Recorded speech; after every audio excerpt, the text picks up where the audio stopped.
खड़ा करके गाम के छोरा से ले छो की।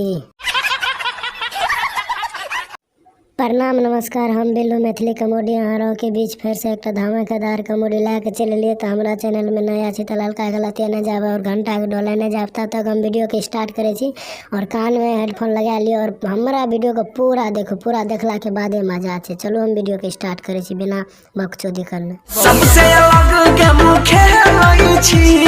सबसे अलग गेमे टा नहीं खेले छे, बुझी की से काम नहीं चलबे छे। बैगनो रद भए जाए छे, आजकल मकई रद होय छे।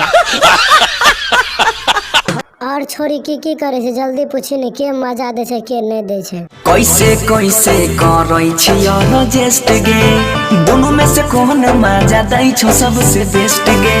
छोरी दूटा से मजा ले छे, वो से मन नहीं भरे छे। अब लागे बिना छिल्ले बांस ठेले पड़ते। तोरा से मतलब की रे छोरा? पूछ ले छो ना, आजकल बंसियो भैया के सामान में जंग लग गेले, ओ जंग छोड़वे ले जतो। पूछे छो बंसी तोरा से एगो बात गे। बंसिया बात पूछे छो, कोई दे ने तन ओकरा त कतो कोई दे ने छे, मुंह त मारे दे ने छे। वो बातो सुन कर रहते।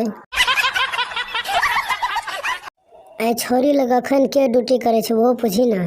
सुतो दिन के तोरा के सुतो रात गे। किया कि सांझ का अगर टाइम रहतो तो बंसियो चलो तो जंग छोड़वे ले। आईना में मुंह देख ले रे छोरा। आईना में मुंह नहीं देखलक, लेकिन दर्पण में मुंह देख के ले। तोरा सन छोरी के बंसी ब्याह तो ठोक ठोक के रख देल के कते का। तो इको भैया लोग कैसा लागलो है वीडियो? अगर अच्छा लगे हो तो ललका के लतिया दियो, घंटा के डोला दियो, कमेंट में बता दियो। तो हम एकरो से बढ़िया बढ़िया वीडियो लेके आबे तरह तोरा के मस्ती करबे खातिर।